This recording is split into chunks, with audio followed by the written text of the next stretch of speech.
welcome to Atop the Fourth Wall, where bad comics burn. Sunday, Monday, happy days. Tuesday, Wednesday, happy days. Thursday... Happy Days, the beloved 70s and 80s sitcom about a family in the 50s and 60s. The sitcom that gave birth to the phrase jumping the shark, produced 5 spin-offs, kickstarted Henry Winkler's career, and is one of the many things that Ron Howard is known for. I never watched it when it was first airing, mostly because I didn't exist at the time, but growing up, I watched it a lot on TV Land, mainly because of, well, the Fonz. The Fonz was coolness personified. Awesome leather jacket, could kick anyone's ass, rode around on a motorcycle, was the ultimate ladies' man, and could get electronics to work simply by hitting them. Happy Days was massively popular in its heyday, even managing to occupy the top 5 shows in Nielsen ratings for 3 years. And naturally, that success meant that it would get other media associated with it, including a comic book. And that brings us to today's subject, produced by Gold Key. You'll recall Gold Key as being the ones who produced several TV show comics, including Star Trek and Adam 12. Still, this does make one wonder something. How the hell do you turn a sitcom into a comic book anyway? Well, short answer, Archie ripoff. Long answer, really lame Archie ripoff. I shouldn't be surprised by this comic, though. I mean, they managed to make it into an animated series, too. I mean, how bizarre could that have been? His doggy name Mr. Cool and the Good Group. One flaky time machine and a future chick named Cupcake. Oh, now the gang got zapped into that time machine and they're like traveling through time. Why the hell am I not reviewing that right now? Anyway, let's just dig into Happy Days number 2.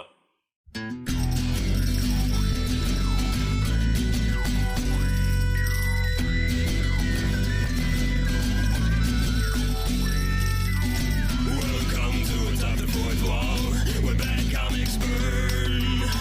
Linkara's gonna teach you all a lesson you won't learn. Brodsky, you're not the smartest. Life out, you're not an artist. Anyone who's had a bad comic published, it could be your turn. Linkara, he's a man punch, wears a birdie hat. Linkara, he has a magic gun. Where'd he purchase that? Linkara, coins, robots, Amazon and trucks. Linkara, this comic sucks. Linkara.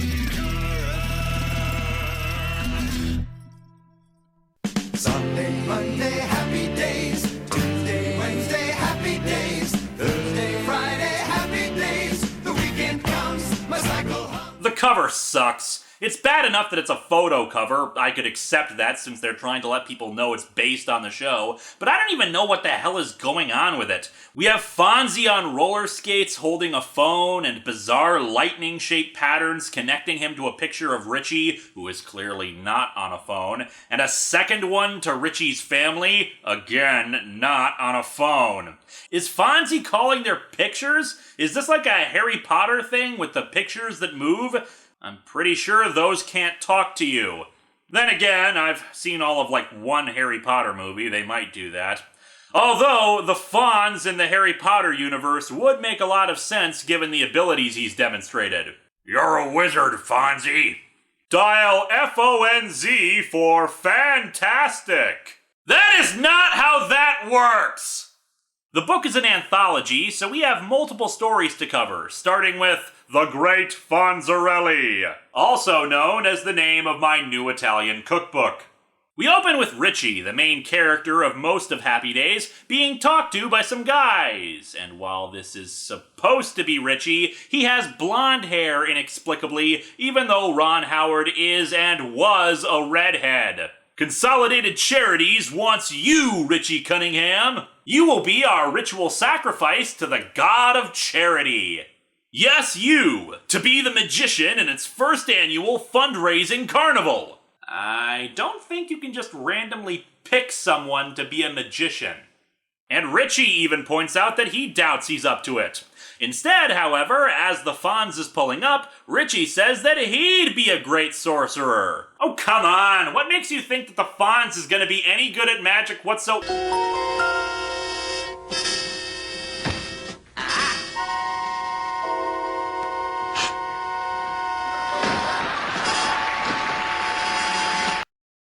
Withdrawn. The Fonz is naturally uncertain when Richie tells him he's got a job for him. Fonz, now you can pay your debt to society. Be a good guy, doing what comes naturally. Nobody ever paid me for that before. Ha! It's funny that you think you're gonna get paid. Me? A magician? I wouldn't know where to start. Sure you would. No punctuation mark. You've got what it takes. Pizzazz! No, you still need to know some magic tricks, dude. Standing on stage for 10 minutes and going, only works if you're at a convention. Richie tells some others that Fonzie is going to do the magic act. Not so fast, Cunningham. I didn't say yes. I didn't say no. And on the next panel, I gave it some thought, Cunningham, and I'll do it. Wow, they held the tension for a full second. There is one condition. You, Weber, and Ralph will do your bit too. Come on as the Moon Men, music from outer space. I don't think music from the hearts of space is really gonna get people excited to see magic, dude.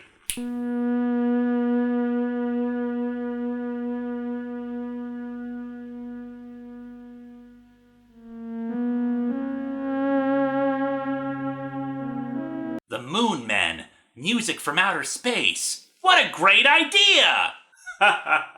No, it isn't.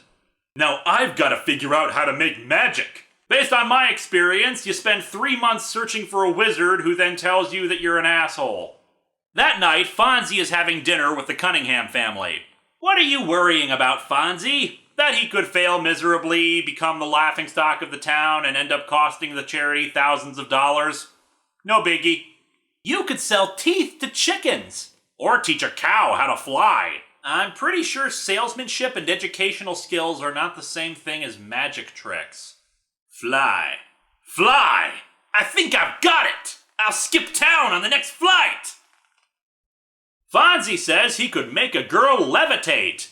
And now they're at Arnold's Cafe and Richie's hair is more red. What the hell? Did Fonzie pause in the middle of his thought and then resume again the next day? A girl named Cheryl stops by their table and Fonzie suggests to her that she could be the one to do it. And we cut to the backstage of the charity performance. Welcome to the comic that time forgot. Just huge chunks of scenes feel left out.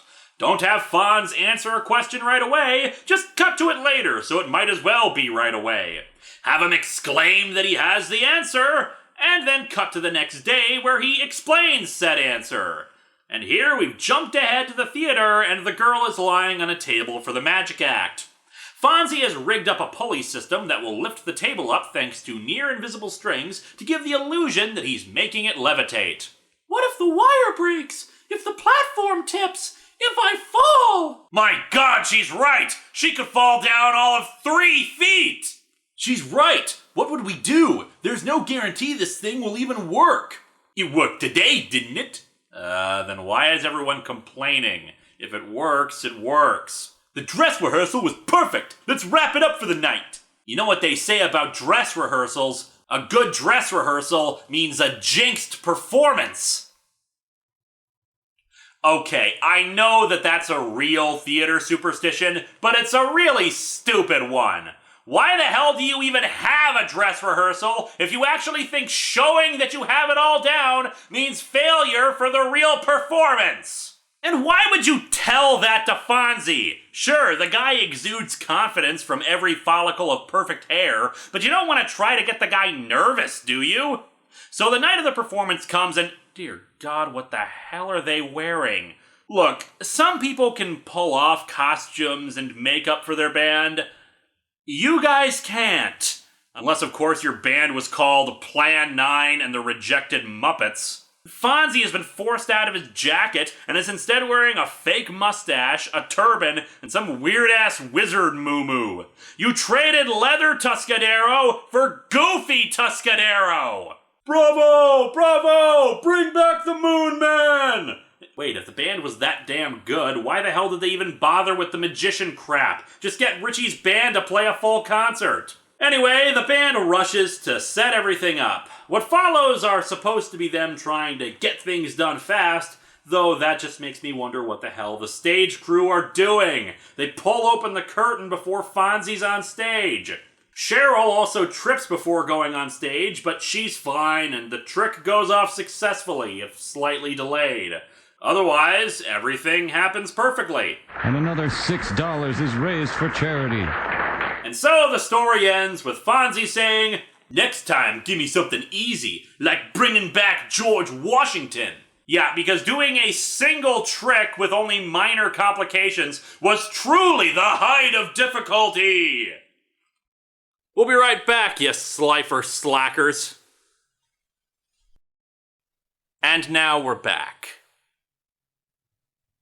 I love this outfit. Our next story is an offer you can't refuse. If I did refuse it, can I just skip to the end? A bunch of dorks on motorcycles are riding around in front of Arnold's. "Come on, guys, let's show these pansies what real men are like." Chick's right! Real men are named Chick. The bikers go in and try to hit on some girls while Richie's band is performing on stage without stupid-looking costumes. As the girls are accosted, the band performs Earth Angel, until Marty McFly comes on stage to sing Johnny Be Good. No, Richie instead comes down to tell the bikers to knock it off. The bikers challenge Richie and his friends to a rumble, but one of the girls quickly summons the cops to prevent things from getting out of hand, who all arrive brandishing guns. Look, I know there were mobsters running around town that one time, but you don't need to be this trigger-happy. The bikers make a quick getaway, and we cut to the next night. One of the bikers, who looks like a greasier Shaggy from Scooby-Doo, starts hassling Al to get in on a protection racket. He actually looks kind of bizarre. His big chin and cartoonish features kind of clash with the slightly more realistic look of everyone else. He really does look like he belongs in Archie and not this. So Shaggy here says that for $150, Al will never see him again, and they'll call off the rumble. Instead of, calling the cops, even Richie suggests doing so, but then promptly forgets about it. Richie says that he can help deal with this. As such, he heads over to Fonzie's place. Naturally, the Fonz is with a lady who was just leaving, even though they were just sitting on the couch. Now, you might think that Richie just interrupted Fonzie's happy days by coming over, but we all know that Fonz does not actually sleep with any women. They just kinda make out or hang on him for a period of time, and then fade into non-existence, like some kind of fairy or other mystical creature. I also noticed that as the comic progresses, Richie looks more and more like how he should properly. His hair is getting more orange-colored, and he now has freckles. I guess Mork was just screwing around with the gang again and transforming him into Fred from Scooby-Doo. Wait a second.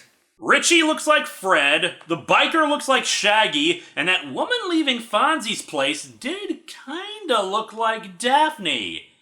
Okay, if a woman with short hair and glasses appears, I give up. Anyway, Richie explains the situation to Fonz. "They're bullies and cowards. Call their bluff and they'll leave you alone." Fonz? If they're willing to extort money out of people and threaten them, I doubt they're that afraid to fight. The Fonz goes into his closet and pulls out some leather jackets for Richie, Ralph Malph, and Potsy. What, Fonz, you aren't going to give them your old tan windbreaker? Also, Richie is blonde again, possibly because they were afraid we couldn't distinguish between him and Ralph Malph since they're both redheads. Ralph even looks at himself in the mirror. This sure feels funny. Fonzie, are these pants supposed to ride up in the front so much? Also, why is this panel here? Anyway, they gather in front of Arnold's in their leather jackets and whatnot, and a helpful little caption informs us that these are the Avengers! Yeah, if you're wondering why in the movies nobody had faith in the Avengers initiative, meet Nick Fury's first attempt at the team! Later, Shaggy arrives and Fonzie confronts him with the others. However, it turns out he was operating on his own initiative and apologizes. I was just trying to prove I could be more than a second banana so Chick would think I was a regular guy. I don't know why, but there's something about that sentence that seems incredibly stupid. Anyway, Al offers Shaggy a job as a waiter, and he reveals his real name is Harold. Ha ha ha ha! Was that supposed to be a joke? I don't get it. Story over. We hope you've enjoyed No Moral Theater. And thus we arrive at our final story, and dear Lord, is this one a waste of time. Richie's parents, Howard and Marion, are invited to participate in a masquerade ball, the winners of which get an all-expenses-paid trip to Detroit.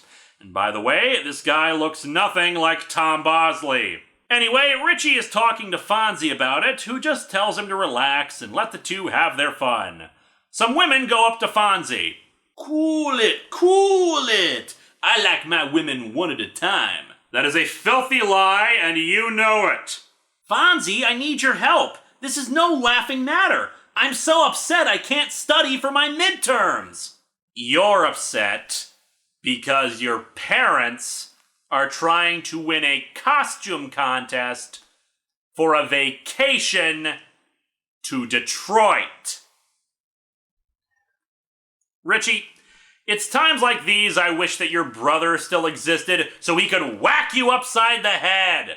Speaking of bizarre oddities like the missing Chuck Cunningham, gaze upon Richie's shirt. The plaid never changes its direction or angle. It's always the same plaid. Look into it, everyone, and you stare into the infinite abyss. There is no beginning, no end, just the plaid. Anyway, when your soul is done with that, I should point out that I'm skipping over quite a bit of this, mostly because this story has a lot of nothing. Richie brings Fonzie over to his house. Fonzie guesses that Marion's dress means that she's dressed as Scarlett O'Hara. Okay, where is the joke? The next day, they invite Fonzie over to check it out, and Richie wonders why all the bother for a trip to Detroit. Fonzie says, not as good as a trip to Indianapolis, but not bad, not bad.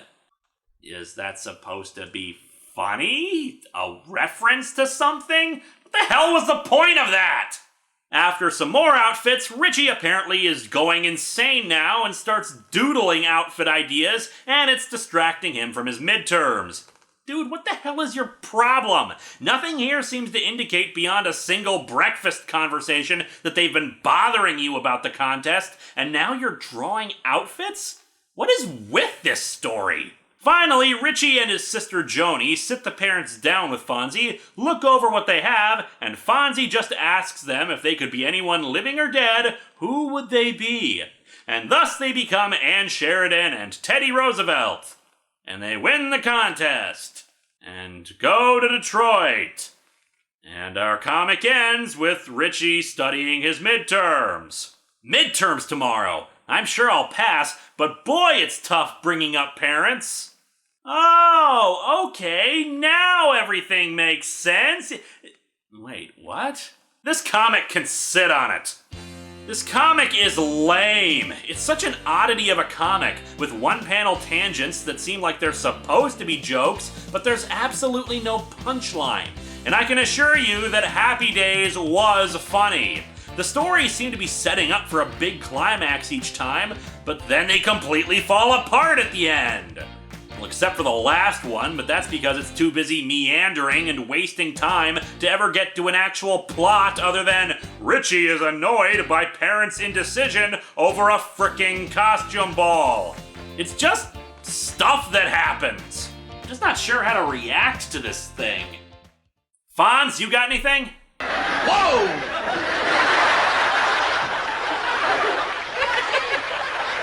Yeah, that about sums it up.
his thumb?